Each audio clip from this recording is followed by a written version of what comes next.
This is Money Mind on CNA 938. I'm Chu Wee Lin with Stanley Leong. There's apparently an African saying that if you want to go fast, go alone. But if you want to go far, go together. That sums up the importance of teamwork and how working together can help you go the distance. But if you're a leader, how do you form a team that's cohesive and effective and can help you reach your goals as seamlessly as possible? Now, joining us to discuss this is Dr. Peter Coerlia, a highly qualified team coach with more than 20 years of experience in operations with multinational companies. He's also the author of the Untapped Team Advantage, Building Team Connections as a Leadership Choice. And if you have any questions for Dr. Coerlia along the way, you can call us at 669-11938 or text us at 963-11938. Now, thanks very much for joining us today, Peter. Let's start by talking about the role of the team leader. What should he or she be doing to bring out the best in his or her team members? Good morning, Wheelin and Stanley, and thanks for the opportunity. I like the African proverb you quoted there at the beginning. The leader, of course, plays a key role in what a team can do or cannot do. And we could just talk about the leader for the rest of this segment. I would say that I have a little bit of an additional or different view of what most people will say around the team leader's role. I would say that it is key that a team leader can install, generate, promote the notion of learning in the team. And that's something that is often a little bit left aside or made not explicit. And my whole work around teams is that if we can bring learning as a positive mindset, a positive attitude, everybody in the team will benefit from it, and the team and its performance will ultimately benefit from it.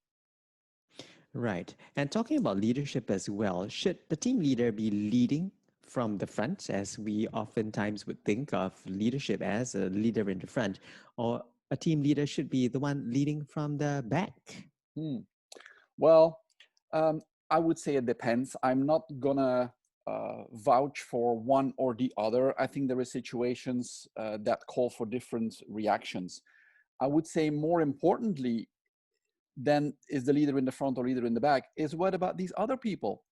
Are they always in the front, pushed by the leader who's in the back, or are they always at the back, pulled by the team leader who's in the front? And I think that's where real power of a team comes to play, is if the team leader can find the dynamic and the situations where it's not just him or her that is in front or in the back, but it's actually those other team members that take on, in particular situations, in particular contexts that they are good at or the most adapted person, that those team members take the team leadership. There's a whole concept of shared leadership where maybe somebody has the title of boss, but in practice, it's all about how the different members of the team can carry alternatively or in different situations that role of being the leader, although they may not be it in name or in title.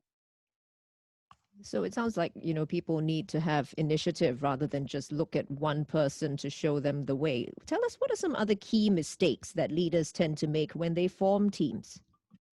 Yeah, well, when we form a team, very often we look at the individuals, right? That's normal. That's the first step. And if I need to build a team of 6 people because I have a particular project, I will look at these 6 people and I will say I need somebody with finance experience and marketing experience and what have you. And that's obviously the first step. But then what we often forget is to say and think and act about, well, what if I put these 6 people together with their finance and marketing and whatever skill and ability? What happens when you put those people together? Can they actually work together? A team is not just, in an organization chart, a team is typically 6 lines connected to somebody called the team leader, but that's not the reality of a team. When people need to work together, what actually happens between the finance, just to take that example, the finance person and the marketing person, and then the operations person, how do they connect? How do they work together? So I think what we often overlook is that we think, well, I put 6 people, intelligent, smart, able people together, and I call them my team. And then basically that's the end of my effort. And the rest will kind of, or we hope, will kind of happen by itself. And that can sometimes be the case, but it often is not. Yeah, definitely takes more than just having the smarts, but really, are you even able to complement each other's skills Exactly. and qualifications and that sort of thing? And team dynamics, I believe, is something that trying to bring to the surface here as being really important. Let's also talk about right now high performance teams that you talk about in your book. What are the characteristics of high performing teams? Okay. I'm sure if we would Google for characteristics of high performing teams, we get a long list of adjectives or nouns. And again, here I'm gonna go back to what I said a bit earlier. I don't focus on the characteristics of a high performance team. I focus on how that team works together. And the key word I'm going to use, I mentioned it before, is learning. Can this team learn at every single instance of working together, whether it's a meeting, whether it's an engagement with the client? Can the team at the end of that engagement or during the engagement reflect and say, what is going on? What are we doing well? And what should we continue to do? What is not working? And how can we revisit, redo what is not working? So when you think about performance, it's not something that you attain tomorrow and then you're there and that's it. It is something you move towards too, and performance needs to build up and increase as we move along. So for me, the key is this team capable of learning? And it can be learning at different levels. It can be learning about the actual issue they're dealing with, right? If it's a client issue, what are we learning about this client's requirements and the way we communicate with the client? But it also, what are we learning about us as a team, the six of us together? What is working? What are we comfortable sharing? And maybe what is a stumbling block? So I think if a team with the leader's support, but that's not just the leader's task. If a team can really make learning a cornerstone of the way they work, it would mean that every day, every week, every month, they do better than the last day or the last week or the last month. And it's that learning that will move the team forward towards high performance. Now, you've emphasized repeatedly the importance of how the team works together. Do you have any advice for people who might be themselves new to a team and tasked with putting a team together, and they might not know how each individual member gets along, or if they might have to bring in someone new from outside? Well, that's a good question, and there's no magic formula. I think the first thing, and that's one of the things I highlight in my book, is that start working on your team now. Don't wait for something to happen. Don't wait for a conflict to arise or to pop up. Whether you're in an existing team or you're new to a team or you just need to add some people to the team, take the effort to to take some time to sit around, and if it's virtual these days, but to have a discussion about what are we doing well as a team, what are our strengths so far, what are maybe some blind spots. Just have the conversation. Just the fact that these things can be talked about is already the first key step. Too often we wait for something to go down south, and then we say, oh, we need an intervention or somebody to come and help us out. Don't wait for that to happen. There is material there, and people are smart enough to, when they're given the opportunity, to speak up and to say, well, I think this is what we're doing well, this is what we could be doing differently. So just get started. There is no magic formula. I don't believe in a 1, 2, 3 step checklist. Start to have a conversation about us as a team. How do we all see this team? What are we doing well? What can we do better? Right, and I think you will definitely need to be very deliberate about hitting the pause button in order to, come together as a team and then evaluate like you say, how well we're doing and what areas we could improve on and things like that. Otherwise, we're just continuing to chase targets and Exactly. all the KPIs, and that can, Mhm. totally distract us from relooking the teams and dynamics and such. Dr. Peter Cavalier is speaking with us, and he is the author of a book titled The Untapped Team Advantage, Building Team Connections as a Leadership Choice. And if you got a question or a comment, your own experience about being in a team or forming or leading a team, we'd love to hear from you. All you got to do is to text us at 963-11938. Don't forget, you can also call through and ask your questions or share your experience at 669-11938. So let's now talk about the root causes of dysfunctional teams and how we might be able to fix those sorts of problems. Any suggestions, Yeah. Dr. Peter? Yes.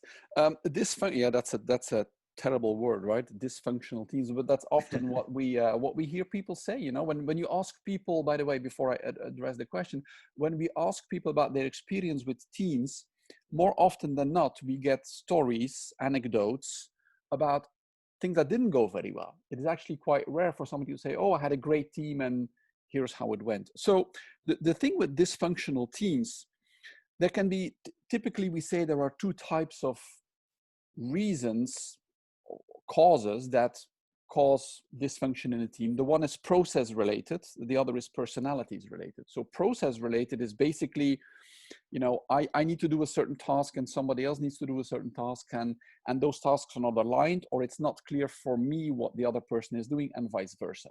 So that's process. In the work we do together, some things have not been clearly defined, or maybe they have been defined, but that definition is no longer valid. These can typically quite easily be solved once they're brought to the fore. Very often they're just kind of, you know, people live with lax or incomplete processes, and they build turnarounds or workarounds rather, and that doesn't work very well. So once these process related dysfunctions are raised to the fore, they can relatively easily be solved. The second one is personalities, and that is often the more difficult because it's about people.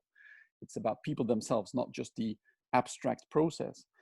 Here, in my experience, too often teams end up being dysfunctional teams because small conflicts, small issues that arose somewhere in the past have never been addressed. People are uncomfortable to talk about conflict or personalities that don't really like to get along, that don't really work together. And so these issues just fester and people hope they will go away. And typically they don't. And they just, you know, that's what we call the skeletons in the closet. That will always be a cloud, a dark cloud over a team if those issues have not been addressed. So what to do about these? The first one is to be aware that people do not need to be friends, best friends, to work together in a team. So it's okay if, you know, somebody else in the team is quite different from you and you would never go out and spend a weekend with him or her. That's okay. That's not the requirement of a team. But we do need to be aware that everybody's got different personalities. Mine might be very different than yours, but that normally doesn't mean that mine is better than yours. So here again, we need to spend some time. You mentioned, Stanley, you know, taking a step back and reflecting.